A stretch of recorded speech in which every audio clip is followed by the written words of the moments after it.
Wage earners development bond বা প্রবাসী bond ক্রয় করে প্রবাসীরা সহজেই সঞ্চয় করতে পারেন, তাই বেশি করে বন্ডে বিনিয়োগ করার আহ্বান জানিয়েছেন কুয়েতে নিযুক্ত বাংলাদেশের রাষ্ট্রদূত major general Mohammad Ashikuzzaman.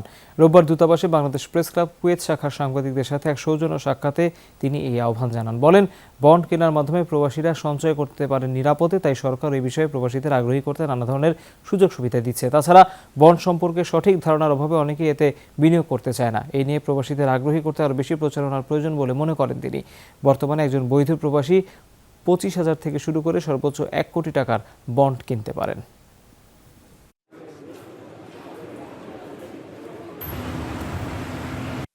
Bangladesh embassy থেকে আমরা কিন্তু ওয়েজ অনার বন্ড করতে পারেন। আপনারা 25,000 থেকে শুরু করে বাংলাদেশ টাকা 1 কোটি টাকা পর্যন্ত আপনি ওয়েজ অনার বন্ড করতে পারবেন। এবং আমি এই সাথে রেমিটেন্স প্রেরণের ব্যাপারে আপনাদের বলছি, আগেও বলেছি, আপনারা বেশি করে দেশে রেমিটেন্স পাঠান।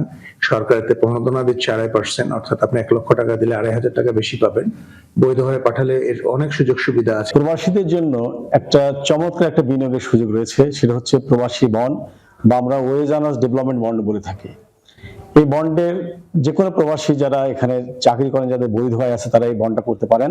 এই বন্ডের বিনিয়োগের সুবিধা হলো যে অন্যান্য বিনিয়োগে যেমন লাভের উপর উৎসে কর কর্তন করা হয়, কিন্তু এই বিনিয়োগে উৎসে কর কর্তন করা হয় না।